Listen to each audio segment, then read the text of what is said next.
to another episode of Into the Blue Zone, a plant-based production. On today's episode, we have special guest Mike Stevenson, court sport professional here at the Landings Club, and my very lovely mother, Simone Heyman.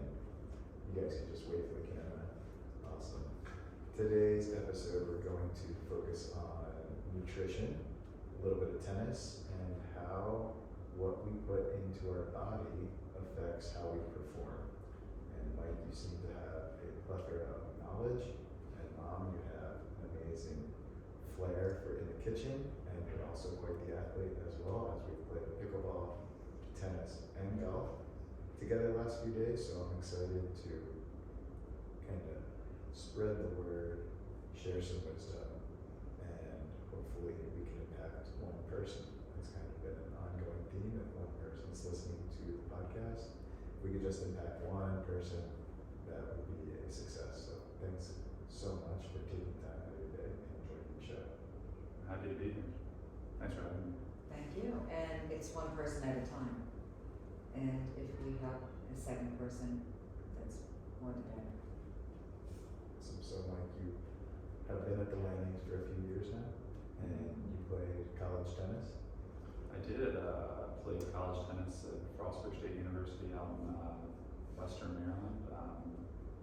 They were Division III at the time, now they're Division II. I mean, maybe we helped them do that, I don't know.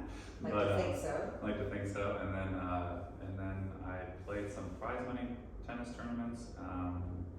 And then during college, I got a chance to go down to Hilton Head, and that's what kind of got me acquainted with the Low Country. And then from there, that was my diving board, if you will, into the coaching world. So I started coaching. I started coaching when I was 15 and ran a couple programs up north. But then it was when I was 22 that I got introduced to like the professional world of coaching. And then I was started in Hilton Head, moved around a little bit, was in Boston for a bit, Bluffton, most of the Low Country the last 9 years though. And then you are married. Congratulations. Thank you. Yes.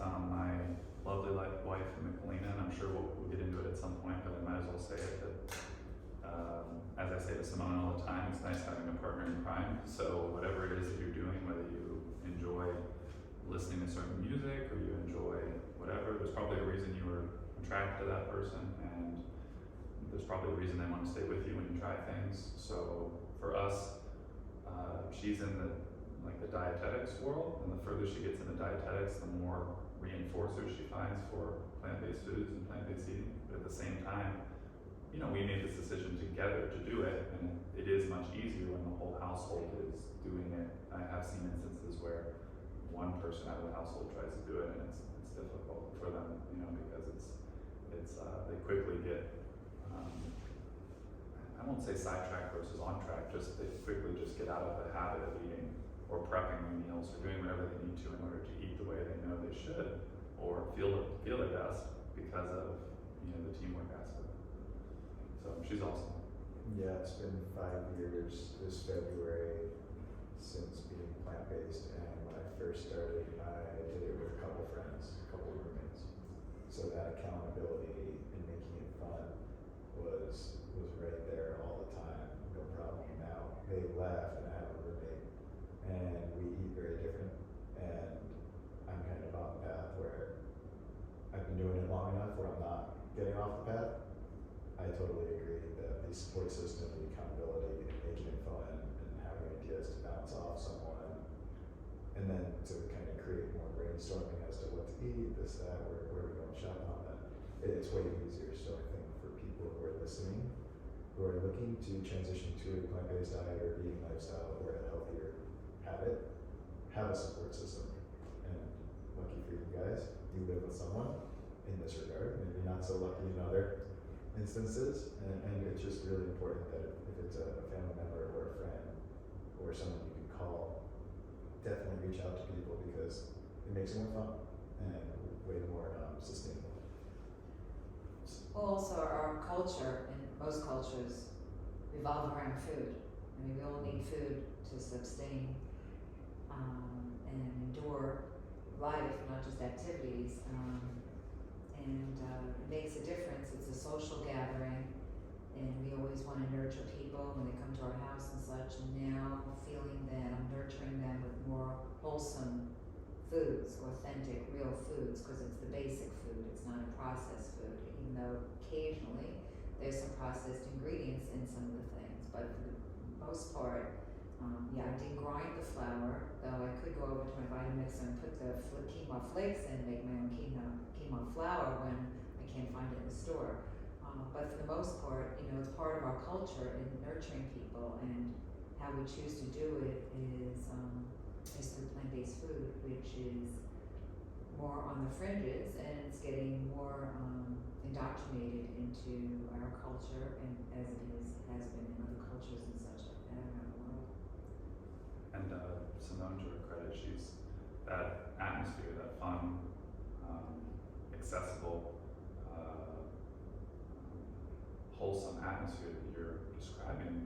You know, she's actively creating here at the landings. You know, like went to one of her, several of her events, but like we've talked a lot about things, and she's fostering that sense in a community aspect, like the Blue Zone aspect, or like the just getting people to try something new, you know, and see how it is with a group of people that are like-minded, fun, and all that. So Yeah, I think it's amazing how fun and social like pickleball has become, and how like people want the community. Humans create the community, and we all want to feel good and live good, and most of us want to live long, healthy lives. And you know, Mom, great job building a community here within a community, and expanding on it, and keep using all these resources and activities to host events, and you know, awesome athletes to kind of highlight, hey, like you're not going to break down and lose muscle and deteriorate.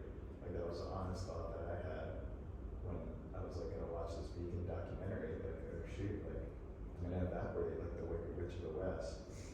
Like I'm going to not eat meat, and then I'm going to not be a man and not be strong. right. And then you start diving in, researching, and you want to figure out, like, is that all BS or is that true? And then you kind of are like, wow, I'm working out and I'm running faster and I'm less sore and I'm eating cleaner. Like, what's going on? So then you start building these strong opinions, and you know, I was told you don't want to be going around posting flags defending your position everywhere you go. At the same time, it's nice to encourage like-minded people and people who are of opposing opinions. You Yeah. might be like, oh, I don't really see it that way. You can go back and forth. Yeah, that's right. And the, you know, like you had Joe on earlier today,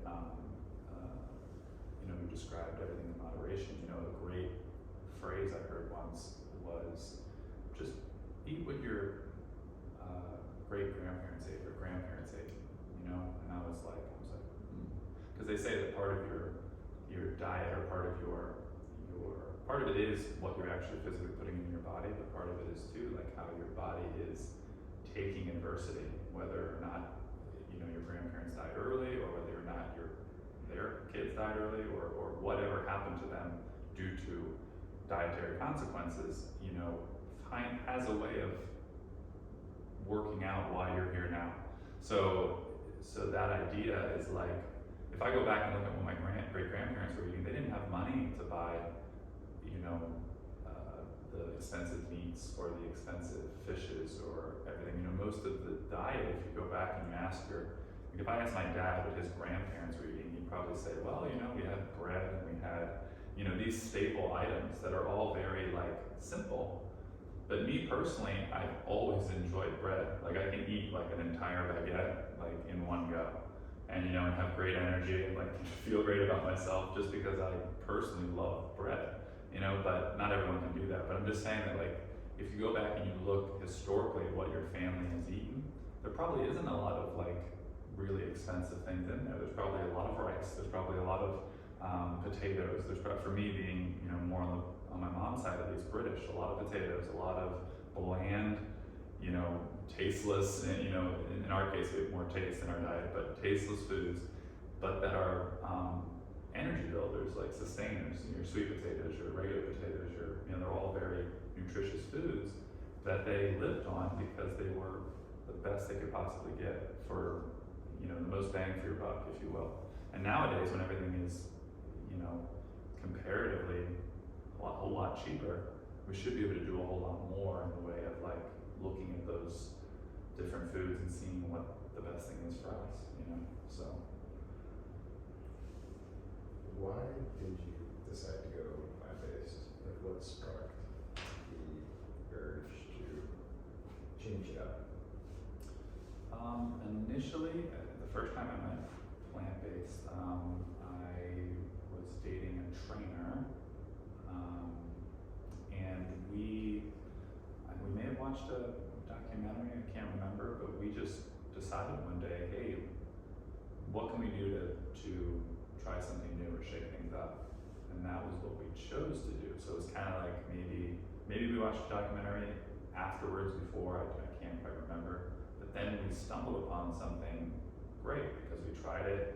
I noticed that I had, in the first time that I switched to eating plant-based, noticed that I had more energy. 2 years go by, feel great, but relationship wasn't great. So relationship stops, that harkens back to the early point of having a partner in crime. Now I find myself, you know, back on the dating scene, you know, and going out and meeting people and eating things and, you know, and not really watching my intake as well as I should. Still teaching tennis and still performing well, I would say, but not quite where I was before. And then with my now wife, Michelina, we decided to go plant-based. And since then, you know, I had noticed at a physical that I had like pre-hypertension. You know, if you looked at a guy like me, you'd be like, there's no way that guy has any problems. You know, because like rail thin, like, you know, seemingly very athletic, represents maybe a place in our mind of someone we want to be like on the tennis court. But I tell people all the time that does not mean I'm in shape, and that does not mean, you know, I'm in any way maintaining any of this. Like, this could all just fall over one day and evaporate, like you were saying, like just the Wicked Witch of the West just completely disappeared. But that goes for whether you're plant-based or not. So what plant-based eating really did for me was it took that pre-hypertension blood pressure and just completely went away. Like within 2 weeks, I think I went back and looked, and it was like, you know, way down. Resting heart rate way down. Then what I realized for my own personal self, and this is where I think, you know, wellness coaches and dietitians and even nutritionists, people who are versed in that world can help you out, is then when I started adding the things that I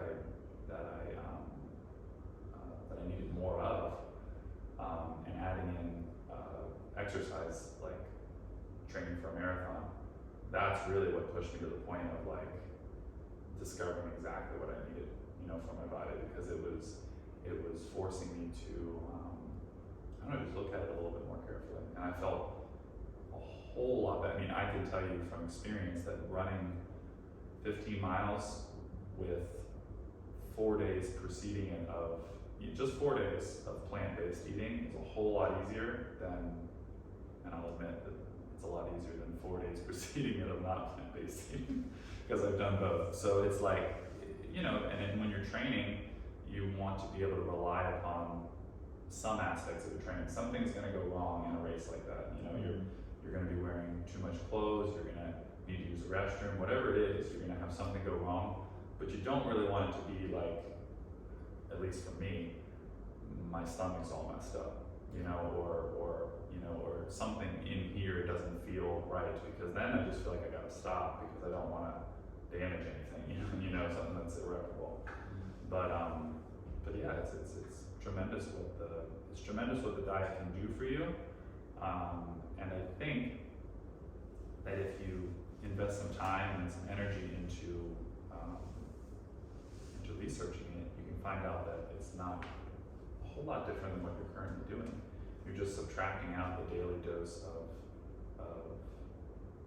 you know, you mentioned earlier before we started, that, you know, the hot dog cigarette issue. You're just just taking out that daily hot dog, you know, and you're putting in an avocado or, you know, or something else instead, or a smoothie. Like I love smoothies. Like I'm just the king of smoothies. I love making a good smoothie, putting whatever I want in there. I don't care what it tastes like. I just drink it. It's great.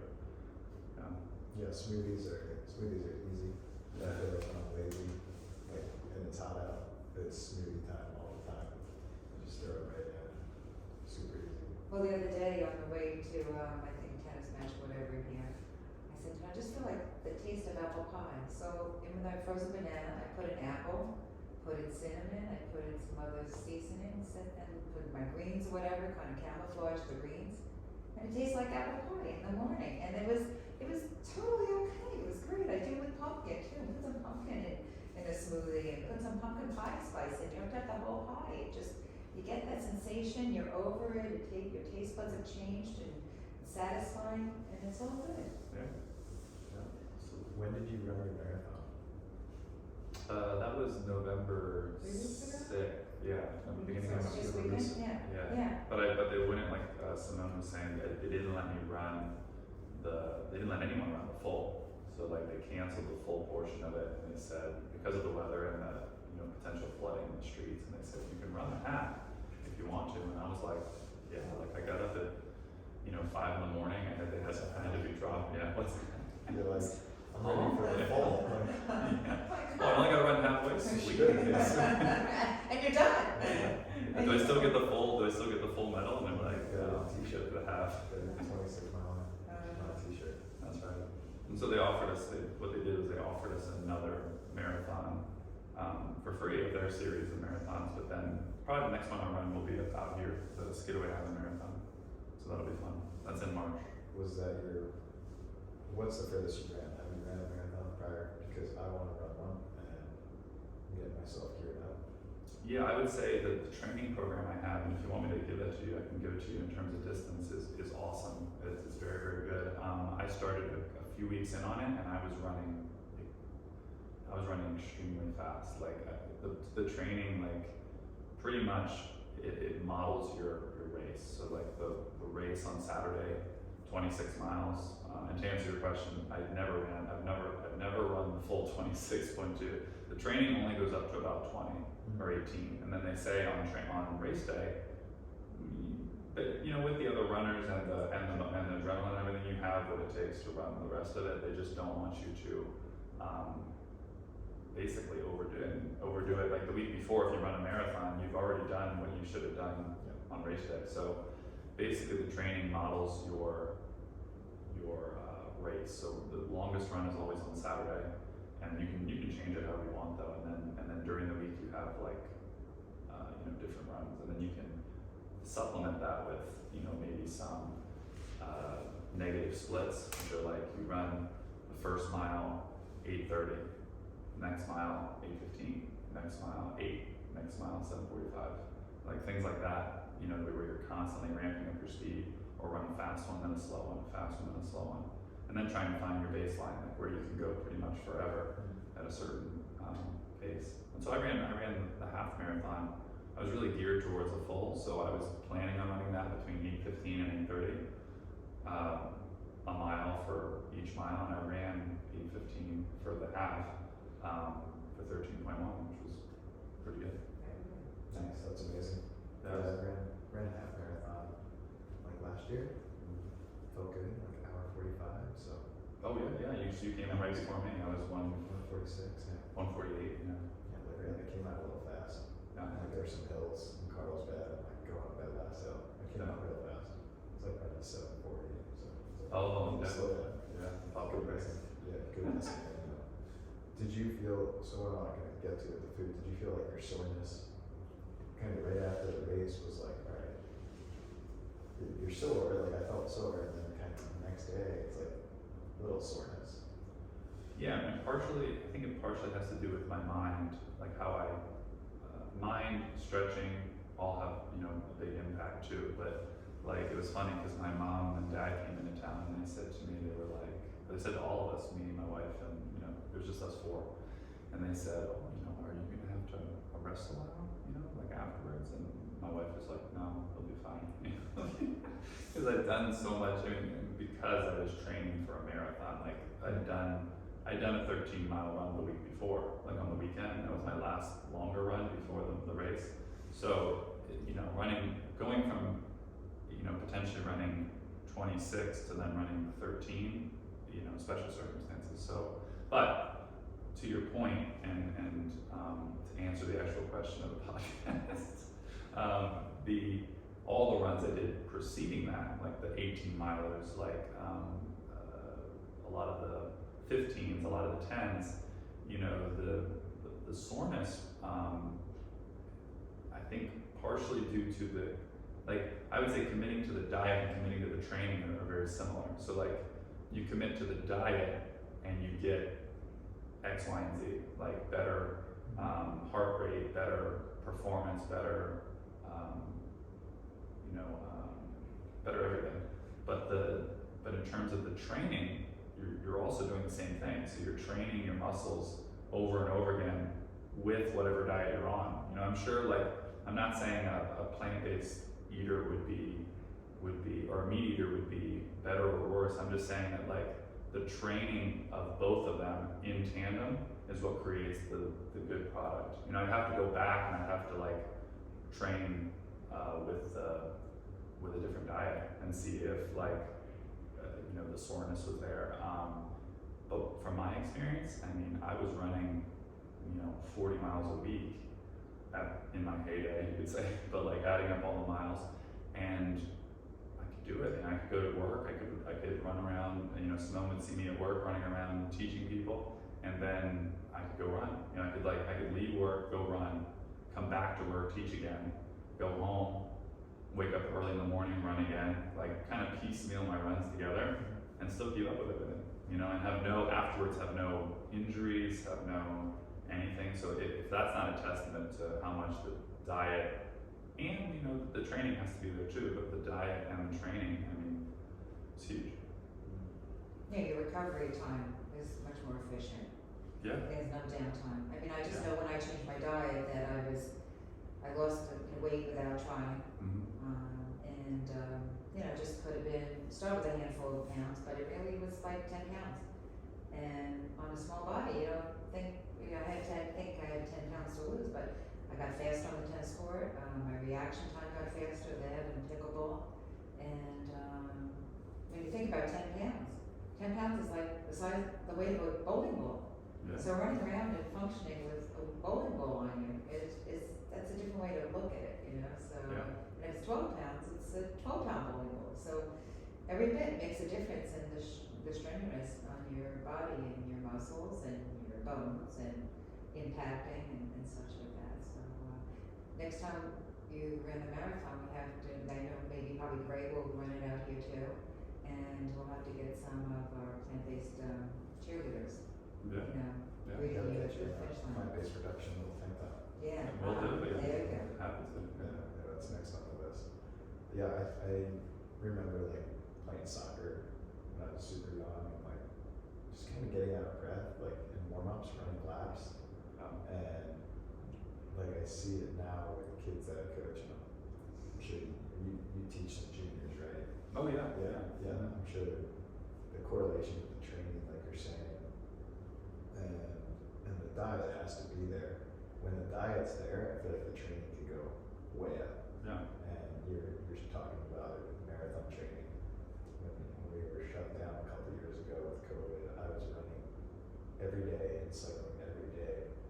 And because we had the time, I was able to stretch, relax, sleep in, eat well, and all these things just added up to like machine-like performance where for 3 months I was running 100 miles a month and 150 miles cycling. Wow. Zero soreness. And it almost got easier. And then I relate that to like being a kid, running around playing soccer, being out of breath, like in warm-ups. And I think there's a lot of people that like the blood flow is not, kids in sports, the blood flow is not pumping as much as it could be. And you're out of breath and you're sucking for air. And really you should be able to breathe maybe more through your nose. And we'll get into that and just kind of getting in more of a zen state and understanding like how to control your breath, breathing slower, and then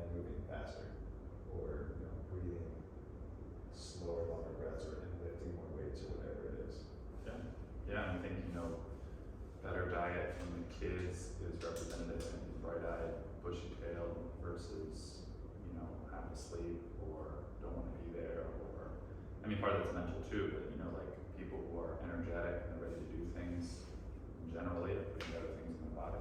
You know, they're eating, you know, more vegetables, more fruits. You know, Joe mentioned his love of fruits. I mean, you know, probably top 5 favorite foods, strawberries. You know, love strawberries. I don't know if I could pick a favorite food, but top 5 are all outside of the, you know, are all outside of the meat family. You know, but you just don't, like, if you ask people to think that way, like, what are your top 5 foods? You know, like, sometimes people will say steak, but very rare. I mean, I find it very rare that people say that. They're like, oh, I like, you know, some sort of casserole that's mainly like green beans or mainly something. And you're like, oh, so your favorite food is green beans. And it's pasta. Like, or pasta, you know. I love spaghetti, and it's like, oh, you can very easily make a vegan spaghetti, you know, vegan meatballs, and, you know, and it's, and then again, it doesn't have to be vegan this or vegan that, it just has, or plant-based that, plant-based this or plant-based that. It just, you know, just that little bit of effort to add in the meals, and then add in more, and then see what's happening, like you were saying, see what's happening to your taste buds, see what's happening to your performance, see what you're able to do. You know, like, to your point, like when I was younger, you know, I mean, I was playing a lot of sports, but I mean, I feel like I can play tennis better now than I ever could. You know, Physically, not just mentally. Physically. Not just better mentally and experience. You're physically better, more durable. physically more durable, or at least, and this is still a testament to plant-based, or at least the same as I was at 22. Mm-hmm. You know, even when I do my health screening here at the club, they're like, you're a 23-year-old. Like, it says, like, after you've done all your screen tests, it says you're 23, and I'm like, sweet. I've got 7 or 8 years to Hey, I'm in burn. my 50s, and that's great too. I'll take that. And I think the age is going to expand as you get older. You're going to keep going down. Right. Oh, and I'm not. That's going up. I want to say it to the camera. I'm not 23, by the way. I'm 31. About to be 32. So Oh, you're the same I'm age. going the opposite way. You guys are the same age. There you go. I'm 31 and Yeah. probably feeling like we're in our 20s still. I know I Yeah. feel like I'm 21. Yeah. And since I shaved, probably 21. There you go. You guys, you can do a little bit to gain a lot there in your age.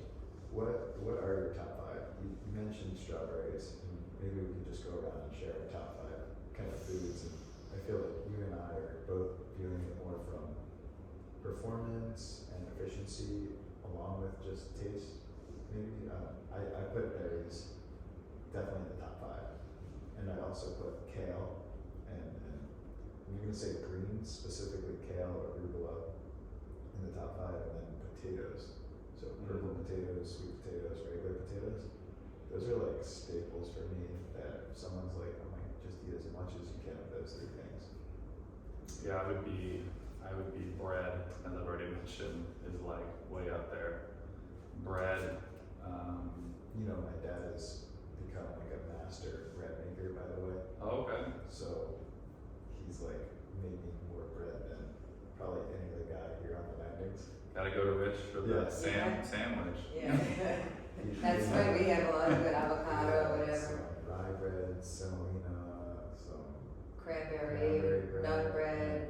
We made a traditional white bread for my brother-in-law, and he says, "Oh my God, this is an awesome bread." So, for my husband to teach my brother-in-law, and he got to use my fresh, brand new hand mixer, electric hand mixer, for the first time kneading his dough. I go, "I can't believe you're using my new appliance to make bread," and I haven't even gotten to use it yet. Next thing you know, you'll be getting the 2 for what do they call those when like if I bought, like, or Rich in this case bought you a gift that you really wanted to use, you know, so you'll be getting those gifts, you know, like for Christmas, and you're like, oh, you know, can I borrow that sometime?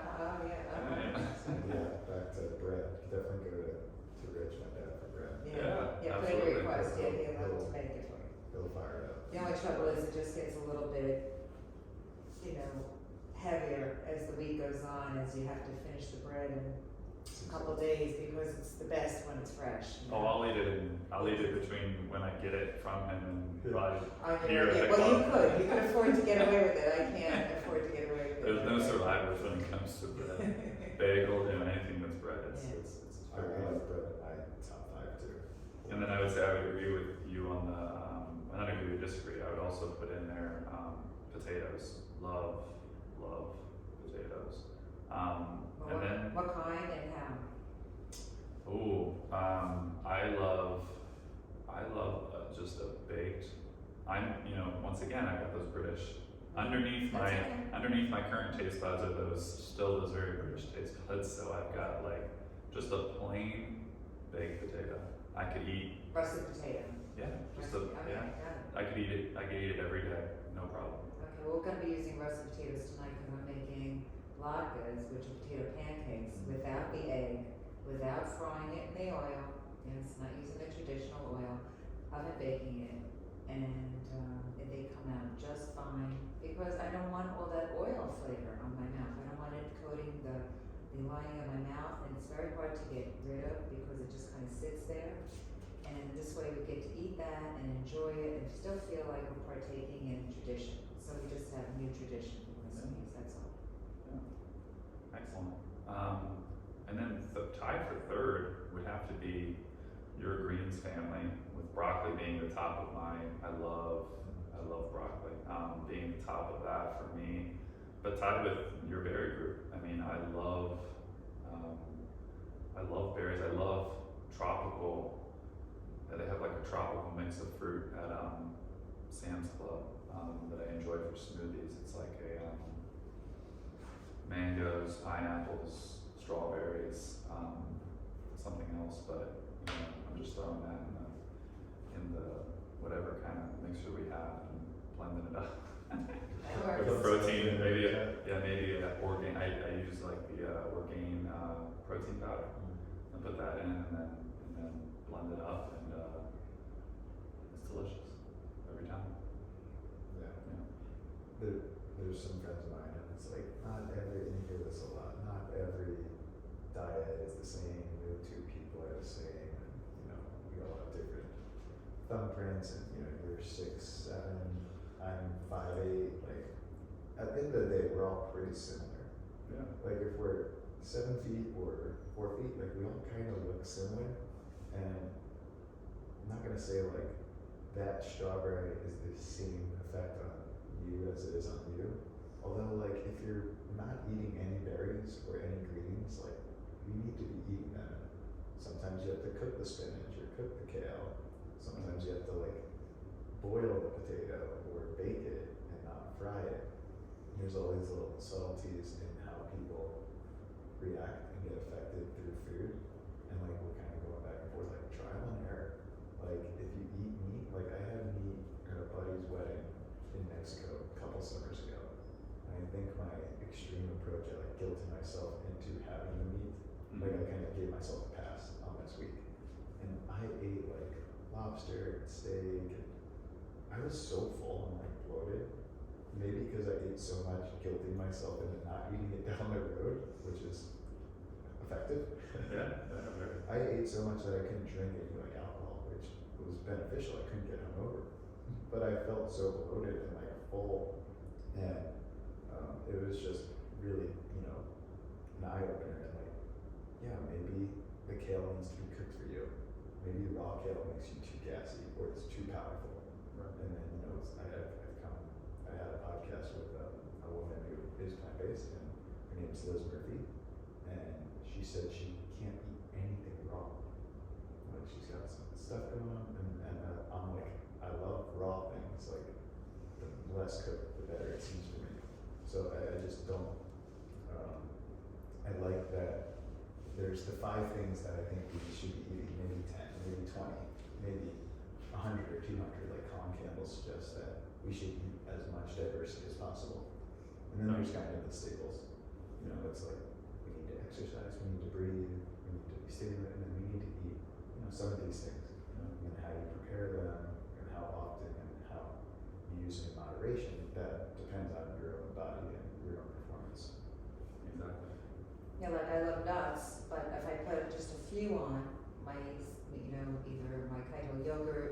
for a few in my oatmeal. Just has to be a few, it doesn't have to be lots, and depending on what you are. I mean, if you burn up a lot, maybe you need more fat, that's, go for a handful of nuts, every time you need a snack. But I just need a few just to satisfy that crunch factor, because we don't have, if you're eating raw vegetables, you get a good crunch factor. But if you cook the vegetables, you have a lot of cooked food, especially in the winter, if it's colder months and such like that, you're cooking raw food, we need a little crunch to satisfy our chewing, I think. I find that, I don't have much to crunch into, that's crispy or whatever. But apples are great, and some other fruits are great. You don't get the crunch factor with berries, so we've got to change that up a little bit. And to your point, the nuts, I mean, that was kind of, everyone is a little bit different, and certainly when you're describing how much of anything to eat.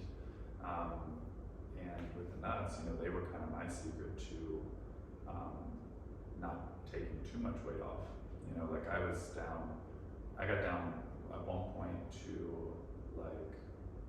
maybe around 175, something like that. And for my frame, that's a little too much weight off. And that was because it had nothing to do with being plant-based. It just had to do with not researching and not getting the items that I needed and as much as I needed throughout the day. So nuts were a huge fat source for me. And so now, like you said, put them in your oatmeal, put them in I like a milk called Ripple. And it's become pretty popular. Out on the freeway, it says nut milk is not milk. Right, yeah. And I remember my wife and I saw that and we're like, yeah, it is. It's just from a nut. So we experiment with all the nut. I really enjoy oat milk. I really enjoy almond milk. I know that's a slightly different topic, but the nut world is something. And I hate peanuts. I'll just say that. They, for whatever reason, I can eat a raw peanut, but the peanut buttery type taste or that smell takes my stomach and just turns it over, and it always has since I was a little kid. And I don't know what it is, but I'll say to people who on the camera who don't like peanuts or peanut butter, try almond butter. Try the other nuts, because you're missing out on a whole world. Because peanuts seems to be if we were talking the entry, like they say about entry drugs, and this is the entry into the bad world of nuts, and it's if you get into peanuts, now you're going to get into almonds, and then you're not going to be eating you're not going to be drinking milk or eating meat, but really almonds and all those things, delicious walnuts, love walnuts. There's pumpkin butter too, by the way. Pumpkin butter, see, learn Pumpkin something every day. seed butter, yeah. Pumpkin seeds are great. Yeah, I do. Protein. They're very high, very Yeah. high. Just fry them up. So one thing I want to touch on while we're kind of getting deep into food is carbohydrates. And I feel like there's a very strong myth that carbs are bad. And I studied through the University of Cornell. It's the Cornell Nutrition Studies Certificate. I got, again, Colin Campbell, who I'm quoting, who was raised on a dairy farm and authored the biggest nutrition study ever conducted, the China study.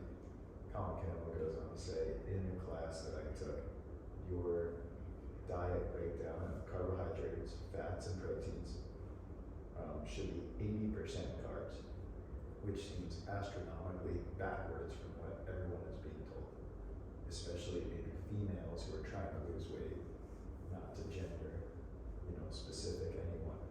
Feel stay away from carbs, and you're over here bread's amazing, bread's great for me, and I'm yeah, foods, any carbs for long-lasting energy, as long as they're whole carbs and they're basically organic, natural, carbs are great. 80% seems like a very high number that's being suggested by someone who's studied food his whole life.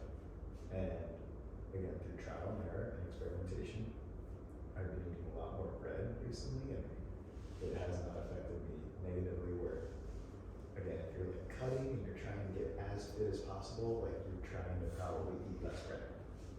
that's not the most, like, that's not how you're living day to day, though. That's for like a short stint of a crash diet or whatever they're called. So, what, I mean, you're living it, you're eating bread, and I just want people to kind of listen that like good carbs are good for us. They're our main fuel source according to Colin Campbell, and I think it's important that we kind of straighten out that Wonder Bread and processed bread and kind of more processed, you know, mac and cheese or whatever is very different than whole rice and whole bread and whole corn tortillas. Well, I think you hit the nail on the head with just the name of the podcast, Blue Zone, right? It's not so much a diet, it's how you eat, which I feel like is different from, let's say, a diet. People all around the world, you know, want the quick solution. They also want the solution that's the path less traveled, or like like my dad has always had an expression that I probably shouldn't say on here, but he said, oh, you know, you mean like fork to mouth disease, like you can't like physically stop yourself from eating too much food. But that's like what my dad always said growing up, and maybe I do have a stigma towards, I know some people have issues that lead to you know, being overweight, but also there are a lot of things you can do in terms of exercise. And once you get to a certain point of non-exercise, it becomes much harder to come back. You know, so these diets, I think, and like what you're suggesting from the carb-heavy diet, these diets, they're trying to shortcut the process by essentially starving yourself of the nutrients you need. Like, there's no way I could run the distances that I was running or be on the court all day without carbs, you know, without lots of carbs. You know, I would go for runs. I went for an 18-mile run that I did faster than I did an 18-mile run at a 7:15 pace, and I killed it. Just felt like a machine. Was eating, you know, well, you know, months in advance. You know, just crushed the run, and it's all about the, you know, the person. There's a personal element to it, I think, like what your body needs. But I look down at that, you know, that very nice smartwatch, and it says, you know, you just burned like, you know, according to a box of cereal, when it says, you know, based on a 2,000 calorie diet, you just burned 3,100 calories in one run. You know, there's no way you could do that, you know, by not having, you know, a day and a half's worth of carbs. You know, you have to have that going in. So to tell people to get on and tell people, oh, all you got to do is eat this way and you'll be your ideal weight. I mean, yeah, there's definitely some truth to it. Eating, like you said, you lost 10 pounds right away.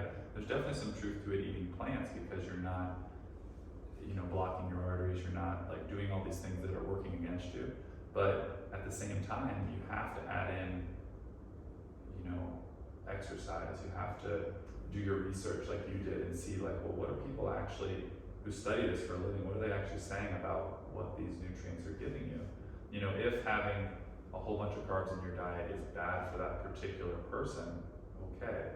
But holistically, like you said, it's just simply not facts. You know, like, people need to know that you need carbs to perform. It's what your body burns. You know, there's a reason professional runners have like a spoonful of honey before they run, because it's a quick jolt of carbs. You know, it's like, it hits you right away, and you can just go. I use like honey-based products usually for runs, long distance runs.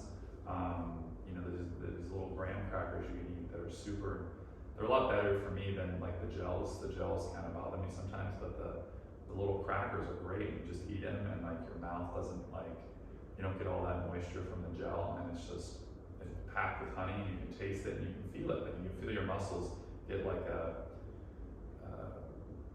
you know, just like this shooting sense of like, oh, thanks. You know, thanks for giving us that. Bathed in honey, right? Yeah. Which is plant-based, not vegan, so there's a distinction between those two schools of eating and such like that. Though the Olympic athletes come with their own cans of beets to the Yes, Olympics yes. because of the power and the energy and the sweetness and the fiber and all of the good stuff that are contained there that they can't find when they go to many of the countries because a lot of them are clamoring for, you know, the fuel that they need. And it's interesting because, you know, people here think, okay, I gotta build muscle with animal protein, and you know, they keep building that, and that's not how gorillas, that's not how giraffes and rhinoceros and hippopotamus and elephants get their nutrients, is from, you know, other animals. They get it from all the plants that are in their environment, as long as the humans stay away from them and don't exploit them. So it's just, you know, we're just another level of animal, and we can sustain ourselves with all those other natural growing products. And to that point, I do think that part of the gains you get when you're training on more of a meat-heavy chicken and rice sort of diet, part of those gains, at least initially, are probably due to inflammation. You know, like plant-based eating, your everything you get is lean and it's strong. You know, and there's a reason why, you know, a lot of the top climbers in the world, or a lot of the people that have what I like to call true body strength, you can do like 12 wide grip pull-ups. Like for a while I was really into military type exercises just to see if I can do them. Initially no, but just doing activities that like seem applicable in the real world. You know, can I like pull myself up, you know, 15 times? You know, that seems like it should be doable if I work at it, or if I, you know, I'm eating right and all that stuff, and much easier on a plant-based diet. You know, like when I was eating meat, I don't know if it was the mental, the psychology of it, but you feel yourself gravitating more towards like the free weight section and the bench press, more so than like I don't know, you just enter this different place where, you know, you get to meet the climbers and the runners and the people that are trying to do something incredible with their bodies, but at the same time are extremely healthy, you know, and are living a long time. So definitely a different area of the gym, I would say. And also, aren't marathon runners usually having a bowl of pasta the night before their runs? I mean, that's the typical thing. I don't think they're typically having a steak or a Whopper or, you know, burger stuff, or Yeah. the imitation burger stuff now that's gone popular. Compared to what, it's better than maybe some of the animal product. It's not the cleanest out there, and there's some other options that you can compensate with and replace to achieve the same texture, the same flavors and seasoning. Just takes another step of action to get there. Right, and I appreciate everything that they're doing nationwide and worldwide to, like, you know, like we talked about, try and make things more accessible in terms of how they're presented, but at the same time, like, all your raw food eating, Skylar, is like, I mean, that's where it's at. You know, just picking up, you know, an apple, picking up whatever it is, and just eating it. You know, eating raw. I have, you know, little jars at home just full of different nuts. Just eating raw nuts. You know, that's the true magic of it, because taste buds change over time, but also, you know, you're not eating something that's still maybe a little processed. You know, like you talk about, like, you know, like they're trying to make things more like Impossible meats and things, which are great, and, you know, but like, if I'm going to transition to being a plant-based eater, I want part of the understanding to be, I am going to be more like the gorilla.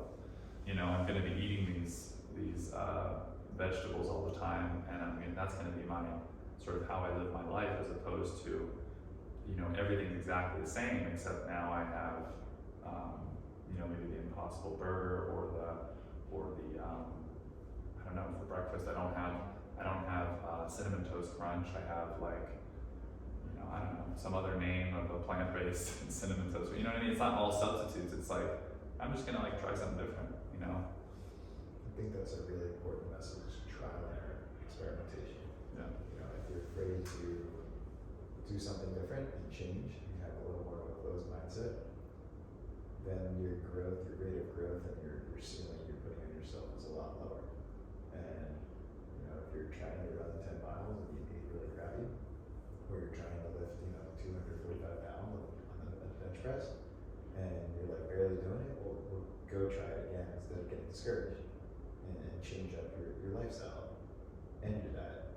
And the lifestyle is so important, and it's starting to get clearer for me as I continue to live it. Like flying cross country, going through an airport, when you first start changing the way you diet, you're going and you're looking for this like hot burrito that's vegan or the Impossible Burger, and then you keep flying and you keep eating vegan, and you're like, I just want some pistachios and a banana. Like, it's easy, I know what I'm getting, and food is not the priority of this day. And maybe it's reading or listening or talking to people on the phone. The lifestyle, I think, in the airport is a really good example that people can relate to, because the convenience that you're talking about and the accessibility is limited in certain areas of the country, and all the airports are pretty similar. Some are nicer, some have more food. They all have the little quick marts, and they all have their burger stand, McDonald's and Burger Kings and donuts and Sbarro's and all the general pizza burger spots, and then there's really no like high-end gourmet plant-based vegan section. So stop looking for that, because it's not there, and that's okay. Right. You start understanding the lifestyle is not about food today. The lifestyle is about traveling, being at ease with, surrendering while you're on the plane, and while you're going through security, you basically have no control. You have to be okay with that. And then the food is like, all right, I'm gonna pick up something, or I'm just not gonna eat. Like, I didn't eat my whole flight out here. We got up at 5, 6 a.m., flew across country, got in at 6, and ate at 7. So, you just start learning, like, I'm sure we could talk about fasting and meditation and all that stuff that embodies being in the plant-based vegan world. And, it'd be nice if we had a Thanksgiving at some point where it wasn't like, oh, there's the vegan food and here's the plant-based food. It's just all food. And like all the labels were thrown out the door when you walked in. It's like, oh, this food looks great. Instead of like, oh, that's vegan whipped cream. That's regular whipped cream. Like, it all tastes like crap anyways. It's all way too sweet. When you start eating berries and celery and stuff, it's just, your taste buds change, and you start flying, and you're like, I'm not gonna eat, or I'm just gonna drink this. I'll be good. So Yeah. Or you bring your almond butter sandwich, there you go. So now Yeah. I know when I invite you over and I make my homemade peanut butter cups, that I'm gonna make my homemade almond butter cups for you, yes, so. and you'll just It's bash fabulous. a loaf of bread when you have some Yeah, wine. yeah, That's that's a whole loaf of bread we can. That's it. That's the power of sharing. That's it. Yeah. I have the almond butter cups and exactly. The bread ready to go. What is your favorite meal with you guys in the house? Ooh, yeah, What's your favorite couple meals that like go-tos? I told her, because she does most of the, like if I'm training and if I'm doing something, I'll maybe prepare some things, and I try to do some things on the weekends for us, but usually during the week I'm pretty busy. She's not working at the moment, so she was like, well, I'll have food ready for you when you get home, which is very nice of her to do. Makes my life easier, or I'm able to do more out here, than I usually would be able to. But she's, favorite meal by far is like as I told you about it already, is that butternut squash with like, it's a butternut squash. I don't know, like I've actually, this is bad knowledge of mine, but a butternut squash is hollow already, or has some hollow? Yes, that has some hollowness in it, right, Small. where the seeds are, the seeds Okay, are, so she has like a takes- little pocket, She takes that out and then fills it with like you could say like a spinach and artichoke dip, except it's a spinachy, kale-y mixture with then the cream coming from, I'm sure, a similar process that you use for some creams from like a food processor, and she bakes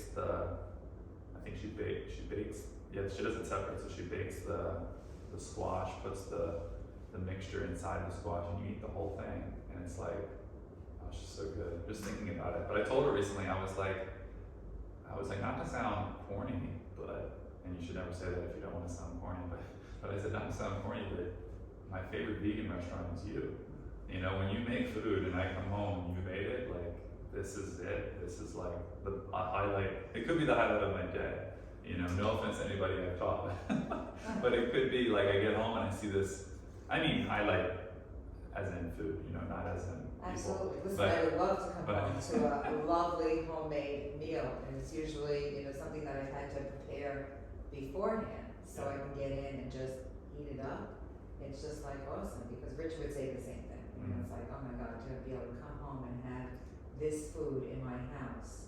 You know, I just transitioned from how I used to cook and my ingredients, you know, and use a little tahini instead of olive oil, and makes it all yum. Or my Caesar dressing that Skylar put together yesterday. I forgot, oh yeah, I forgot to put this with the Luciano kale. That's awesome, you know, while you're reheating up dinner again, you know. Alright, what else besides the butternut squash? Because people are listening, and a common thing I get is like, I don't know what they eat. And it's kind of like the closed-minded, like, you feel like you've eaten steak and chicken all this time, and you just have a brain fart, and you don't know what to eat. I think like in terms of quantity, like that butternut squash one is a good one because you can make a lot of the filling. You can make a lot of the squashes, bake them, make the filling, put them in your refrigerator, save them. We eat them days after.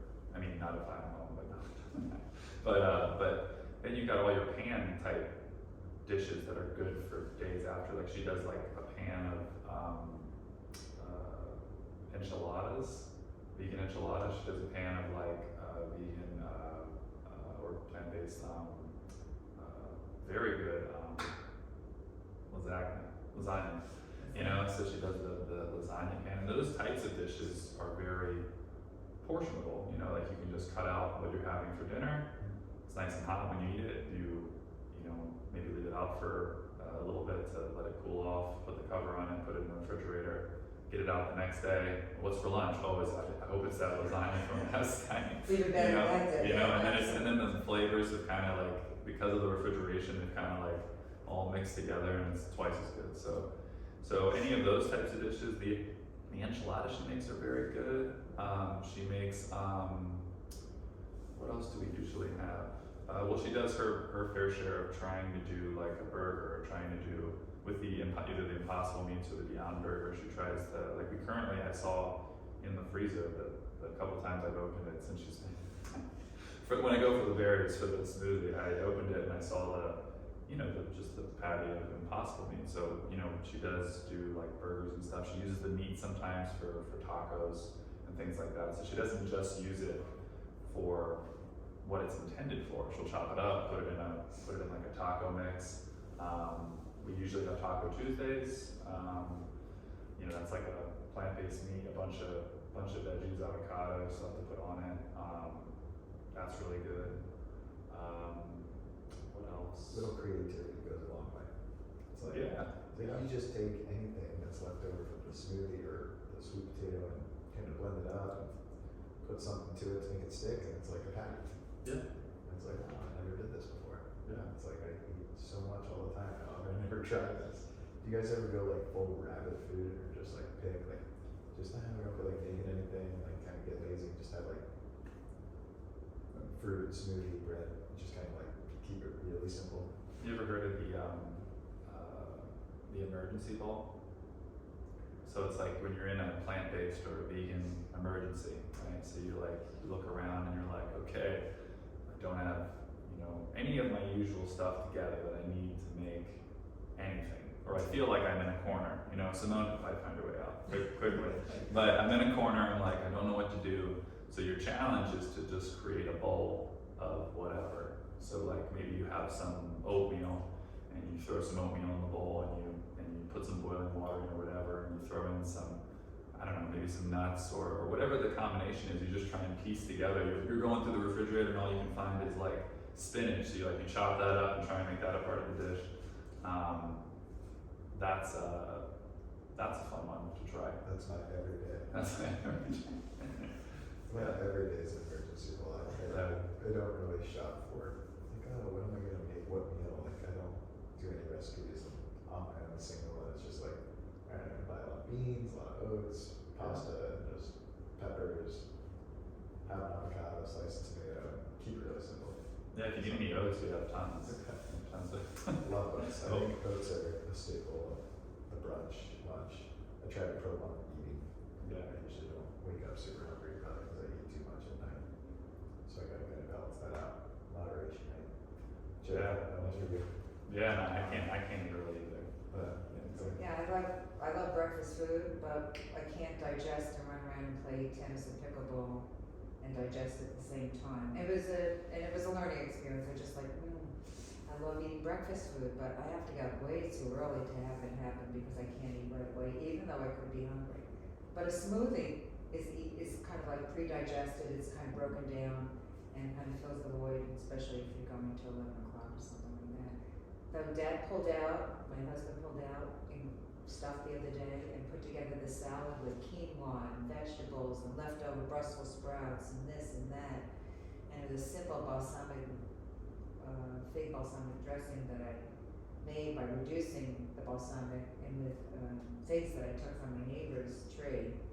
And she gave them to me that I went and picked. And it was just delicious. And I said, oh, I could have put some sweet potatoes that I had left over in it.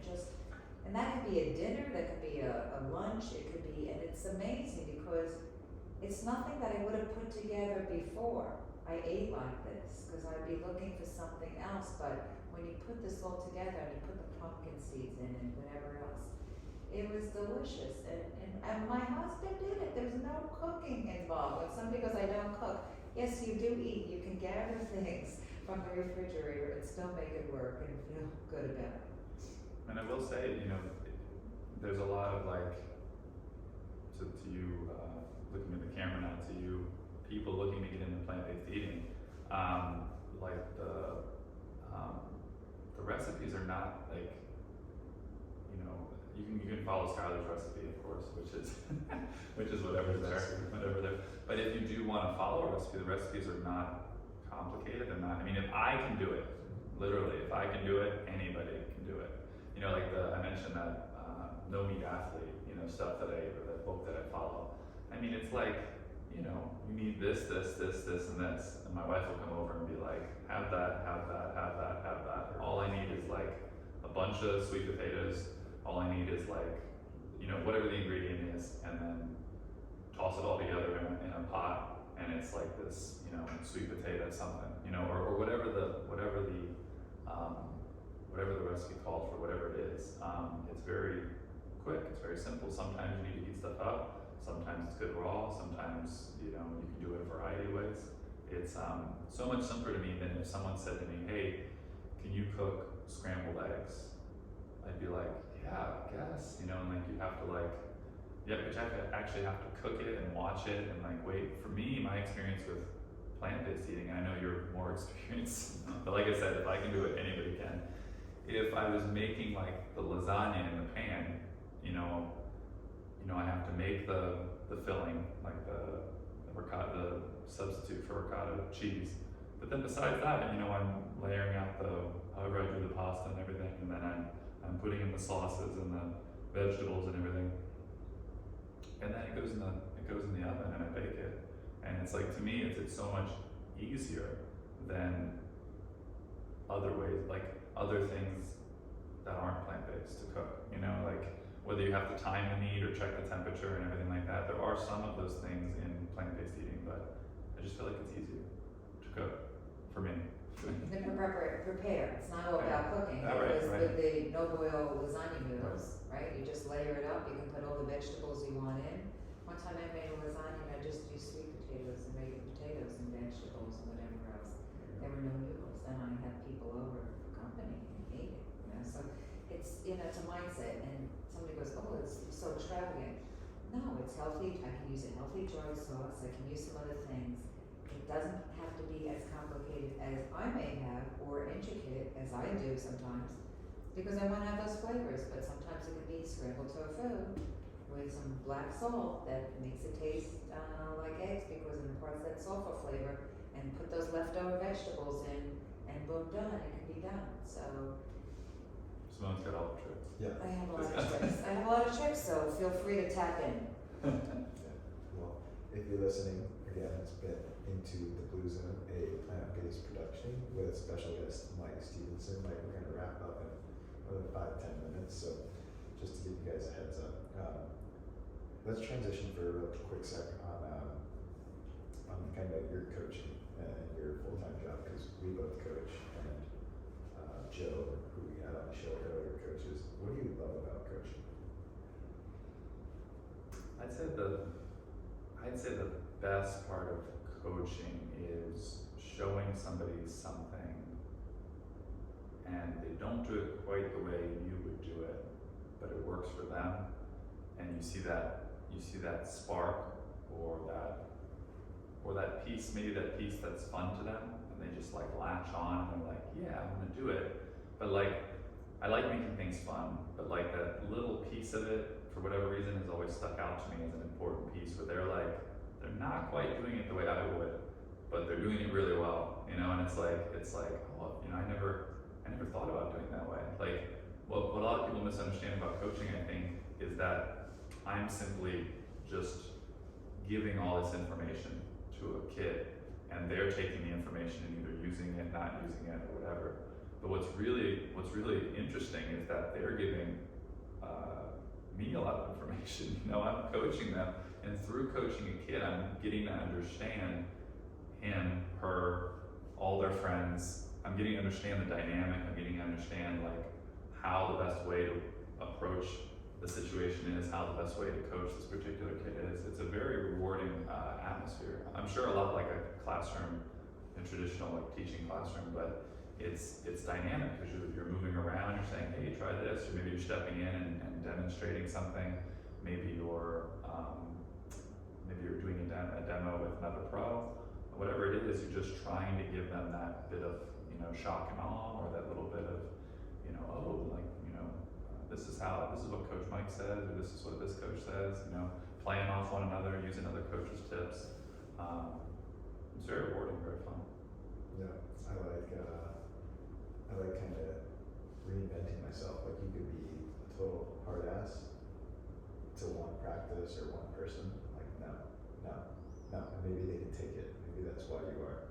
And then to someone else, you could be like this totally nice, like happy guy, or to that same person, and you could just kind of change and keep them on their toes, or keep them, you know, engaged with your teaching. I guess it depends how long you work with a group or an individual, because it gets a little stale, and you gotta like, hey, you're really good. Like, I can't teach you much more. You just gotta keep going. There's a couple kids that are like 15 that I'm teaching, and I'm like, you're good. Like, you're not that tall. I can't make you grow taller. Like, just keep playing. I mean, keep training. But there's kind of like, sometimes I have this one kid I'm thinking of, and he's like, he's good. I'm like, well, we've worked a ton for the last 2 years.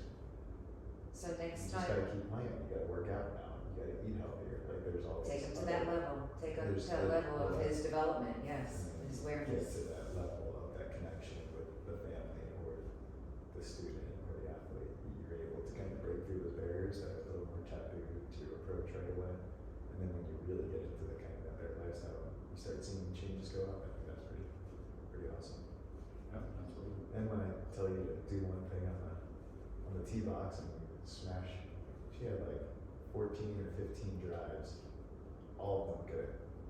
Last time, 2 days ago, we played? Yeah, 2 days ago. Every drive was good. No, yesterday. Yes. Yesterday, Every kind of drive glad on the yeah. tee box was good. Thank you, Pickleball game's good. thank you. Tennis game was good. She's very coachable. Yeah, I think. Oh, yeah? Yeah, Goodness, one of those. She, And you need I- to work with her a little bit on her tennis game. It's A little up high, maybe more low to high. okay. She takes the ball a little up high. That's Maybe just I'll take a tracking. lesson. It's Maybe I'll just take a reps, lesson. right? Yeah. It's just. Oh. Huh. Hello, hello.